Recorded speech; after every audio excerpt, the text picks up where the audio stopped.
Welcome to Write to Publish, your go-to podcast for all things writing and publishing. I'm Karen Stanley, a 14 times published author and the founder of Mabel and Stanley Publishing. Join me as I share a multitude of tips and insights drawn from my own writing and publishing journey. We'll be hearing from some inspirational authors too, who will share their writing experiences and top tips for success. Each week, we'll learn about an aspect of writing, from composition to genre and from publishing to marketing. Listen in as we learn and chat about all things writing and publishing, and let's get you on the right path. Hello, beautiful people. This is Karen Stanley, and welcome to another episode of the Write to Publish podcast. It feels like an age since I've been speaking to you guys. We've had lots of lovely author interviews running throughout October and November. So now you've just back to me and my dulcet tones. So I'm really pleased to be joining you here today. Today, we're going to talk about something really important, which is building your author platform beyond the social media likes and those lovely engagement metrics that get us all excited. The truth is, if you don't build your author platform, no one's going to know you're there. I've had some long conversations about that this week, and especially I've been talking about, you've got to let people know you're there, and that takes consistency. It doesn't happen overnight. It doesn't happen. It's not a one and done type deal. It's a keep going, and eventually that stone will gather the moss, and you'll eventually start to reap the rewards. So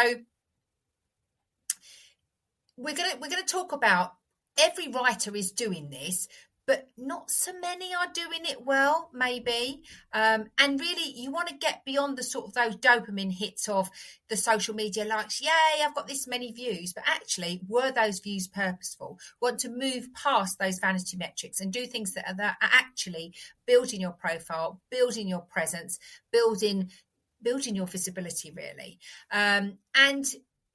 You might sometimes think, why is this so hard? Sometimes you'll post something out, you'll get like 3 likes, one from your mum and one from your best mate. But the point is, it's about consistency.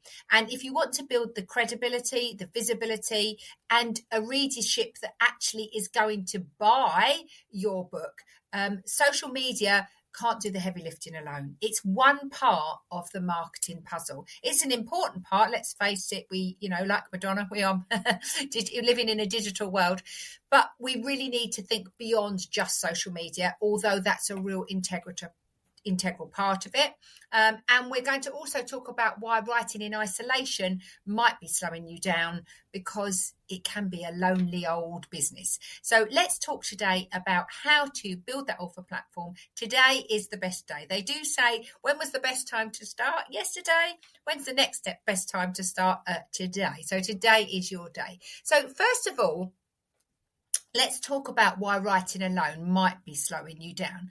By definition, it's a solitary process, isn't it? We sit at a desk, we beaver away, we have snacks, we have a mug of something nice. We've probably got, crisps and biscuits and sweets on the side, but head down, really getting on with that writing. But sometimes it can be really tricky, and it can actually be a little bit limiting. So here's what happens sometimes when authors sort of write in isolation. You can make your book a bit weaker in that you've got no one to bounce your ideas off. You've got no one to test your message on. You've got no one to ask for feedback. And sometimes you can end up polishing something that was never quite right to start with. So getting those early views and that early feedback from people you trust, that is crucial. Don't ask, the Facebook keyboard warriors what they think about your first episode of your book or the first chapter of your book. Ask people that you respect. Ask people that are interested in your genre. Ask people that, you value their opinion. But getting those ideas early on can save you from wasting time, actually, and can stop you from pursuing a project that's not quite right, or can give you some ideas or motivate you to take it down a different path that actually might be even better. So if you don't know that your idea is good before you start, that can be a problem. And also, you can slow your progress. So this is important point number 2. So accountability is rocket fuel. No matter what you're doing, whether you're writing, whether you're running, not something I'm ever likely to do, whether you're, trying to eat sensibly, having that accountability, having someone to check in with, having someone to keep you on track and say, come on, Karen, you said you were going to write 5,000 words this week. How have you got on? Or knowing that you're going to check in with that person and go, oh, I said I was going to write 5,000 words and I've only written 5. I might need to get my act into gear. Can be hugely motivating and can really keep you on track. Nothing worse than a writing project that drifts and drifts and drifts, because the more it drifts, the less likely it is to get finished, and the more likely you are to run out of steam and get a little bit tired of it, really, I guess. And also, if you write alone, you might delay your ability to attract readers. So if you start your project, you go to launch and you go, ta-da, here I am. They'll be like, who are you? Okay. So sometimes having that group of people to bounce ideas off of, having that group of people to network, having that group of people to get you out and about is really important. And that brings us on to our next point is that, the visibility. We're all about the visibility. So getting out with people, attracting the right people, being in that, finding your tribe, being in that group, in that world, can really help you when it comes to launching. And finally, on the sort of writing in isolation point, is you're going to miss opportunities, things like connections, collaborations, podcast invitations, guest articles, all of these things will come up somewhere along the line, and they're kind of, you can show up publicly as you write, which is really helpful. But that is also about networking. The more you network, the more you get out there, and your writing tribe is going to be your network in this instance. So isolation, it can slow you down creatively, for sure. It can slow you down in the form of not having any accountability, but also it can really be an important part of your visibility. The more you network with other writers, oh, did you know I'm attending this author event today? Or did you know I've found this podcast that accepts writers to talk about their latest books? All of those things are going to help your visibility. So not only is that kind of networking going to keep you accountable, inspired and motivated, it's also going to help with your accountability, your visibility, as well. So now let's talk about why it's never too early to build your author platform. So new authors, they fall into sort of several kind of traps. They wait until the book is finished, too late. They wait until they feel confident. Spoiler alert, you only really feel confident by doing something that you don't feel confident about, if that makes sense. So the more you do it, the more confidence you will build and the more confident you will become. But if you don't ever start that process, how are you going to get more confident? And shock horror, you might never feel confident enough to start, and then you're going to start procrastinating, putting off doing something that you're a bit scared of, so then you never do it. You're waiting for perfection. And as I always say, let go of perfection. Perfection is poverty. It hinders progress like nothing else. It's better to take imperfect action than keep waiting for the right time, which may never come.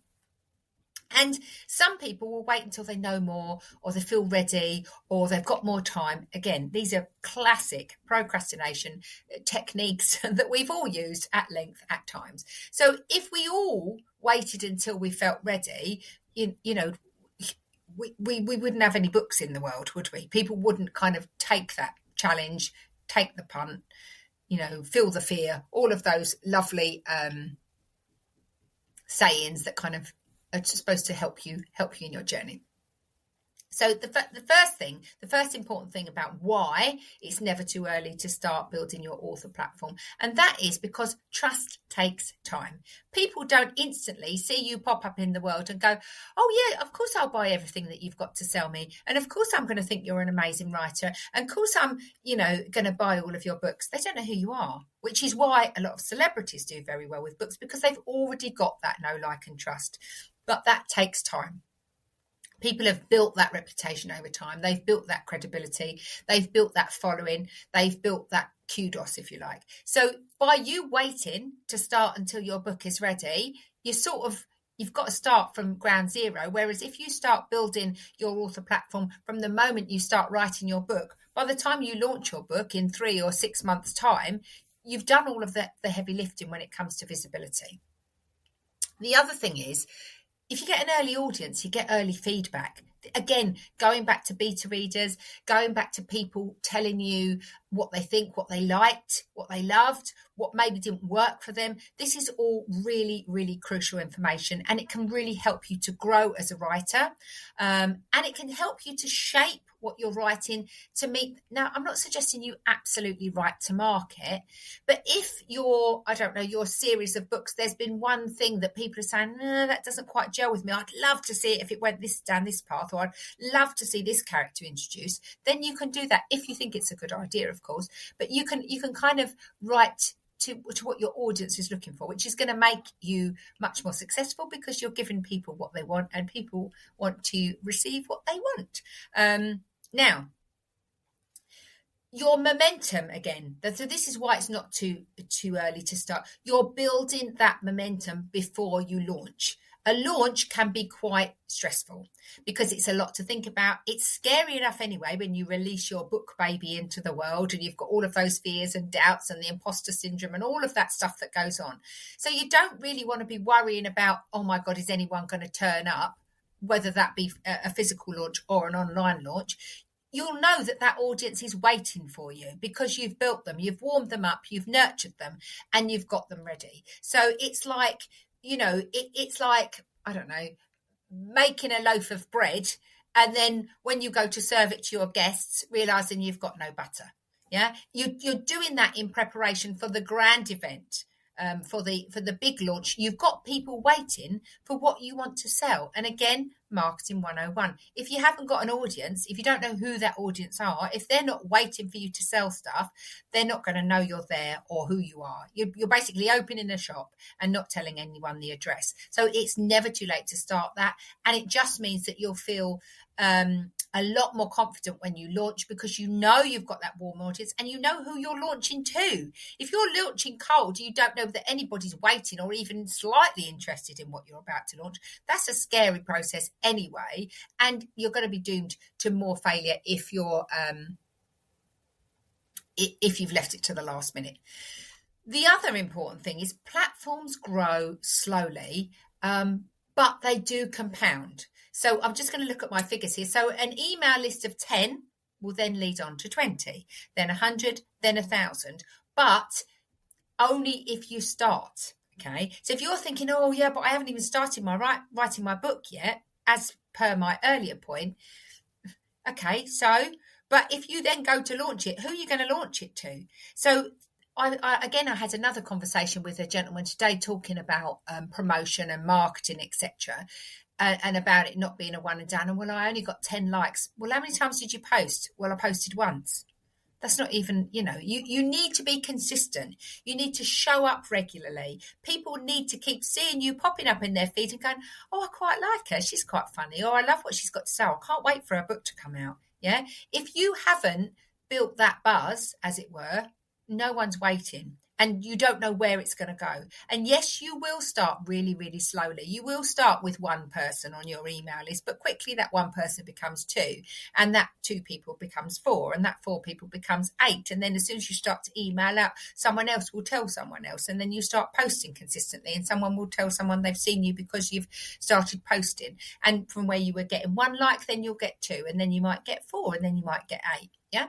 So don't be too hard on yourself. Don't be impatient. This stuff takes time, and it takes consistency. You are far better to post once a week consistently than to post 7 times in 1 week and then not post for 2 months. There's no point to that, because people will have forgotten who you are and you've got to start all over from scratch again. So make sure that you're consistent and you're patient. Marketing is a long game. It's not a one and done. And then the other thing is, you're building your author platform beyond those social media likes, because likes don't necessarily equal sales. They don't necessarily equal loyalty.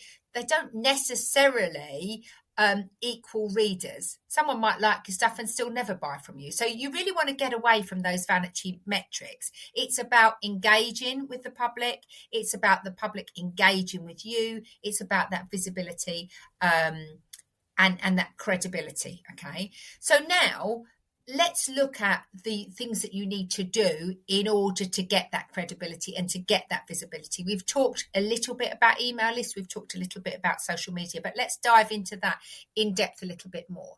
So there is that school of thought that your email list is the most powerful asset that you own, because at the end of the day, if social media went down or crashed or what have you, or you got banished from the platform, or your account got banned for whatever reason, we've seen it happen 100 times, all of your information could potentially be lost. Your email list, you own it. You've got those people's addresses. You've got them to speak to. You can still get in touch with them if you want to. So growing your email list, again, it's not a very quick thing to do, but it will yield dividends in the long run, particularly if you're writing a series of books, because if that list have bought your first book, then there's likelihood they're going to buy your second book, particularly if they loved it.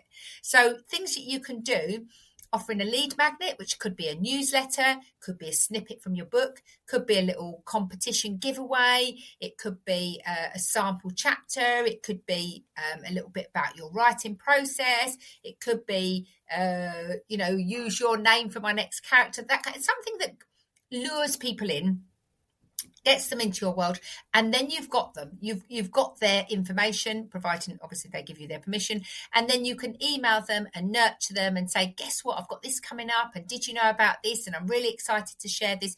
You're building that relationship, because people buy from people, and it's relationships that you want to build. So growing that email list, really, really important.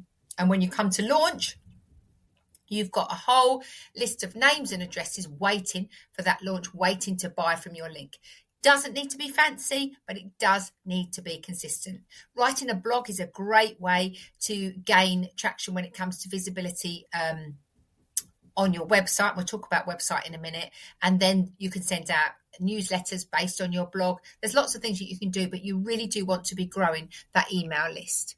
So the next thing is your website or your landing page. Doesn't need to be huge. It just needs to be somewhere that people can come to find out more about you, and any links. You can put links on there to buy your books, any courses if you're running sort of writing courses, or sign up for your newsletter, or anything that gives them a little bit of information about you, where to find you, how to find you, and of course it's a bit more about that social proof. If you can, blogging is a great way to raise the profile of your website, particularly if you make it SEO or keyword rich. So when people are searching online, hopefully you will come up in their searches, and it will make you more visible. So blogging is a really good way. And also that's something that you can send out in your newsletter or into your emails. So that's a great thing that you do. And as a writer, it's a great way for you to share. I mean, look at Charles Dickens. He was the ultimate early blogger. He used to write his stories in series in publications, didn't he? So, it's early blogging, really. It's getting that visibility out. So he was a pioneer, old Charles Dickens, in more ways than one. Being a guest on podcasts or any kind of platform with an existing audience. So what you're doing here is you're collaborating. You're making use of someone else's audience to help you spread your message. Getting on podcasts, talking about your book, talking about your writing, getting into magazines and newspapers. I've done little author events and got myself in the local press.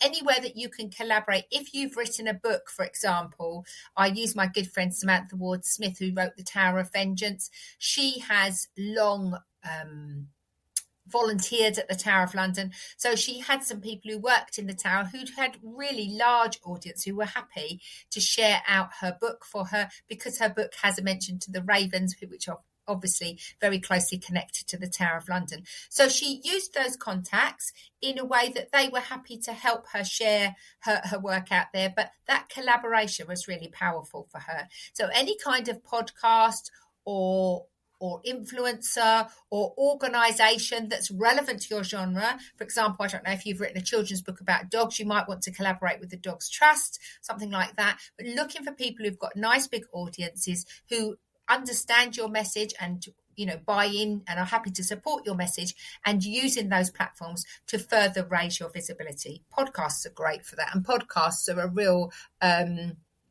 they're the thing, aren't they now? People listen to podcasts all over. I've talked a little bit about blogging, but also articles on platforms like LinkedIn. This will build your authority. It will strengthen your message, particularly if you're a business author. LinkedIn's an absolute powerhouse. It's a treasure trove of connections, and people are going to find you on there. So if you can manage it, writing one piece a month is enough to build traction. And you can publish it as an article on LinkedIn, or you can publish it as a blog, or both. Very, very useful for building your visibility. And also, perhaps you could think about community building. So you can consider online writing communities, genre-specific groups, places where your readers are going to hang out. Book clubs, libraries, author sign-ins, all of those things. Where is your author likely to hang out? And is your reader likely to hang out? And is that going to help you to build your profile? So I hope that's been helpful today. There's loads of ways in which you can build your author platform, but I think the key message here is it's never too early to start, to have faith, to trust in the process. It's a long game, but be consistent. Whatever your strategy looks like, make sure you're consistent. Don't post 100 times in 1 week and then disappear. That's not going to work for you. If you have any questions about today's episode, or you want some ideas for building your author platform, then please do get in touch, Karen at Mabel and Stanley Publishing, and I'm always happy to answer your questions and help you in whatever way I can. If you are looking for a writing community, then my Write Now members community is a great place for you to grow as a writer. We have accountability meetups, we have tutorials, we have networking events, and we have a huge bank of resources designed to help you learn, grow, and develop as a writer. So if that's something you're interested in, you can visit the website, mabelandstanleypublishing.com, or again, you can email me, Karen at mabelandstanleypublishing.com. It's been wonderful to speak to you all. I hope you've enjoyed the episode. Please do like, share, and follow if you can, as it helps us to get our message out to more lovely writers. Great speaking to you today. Have a wonderful week, and see you all again soon.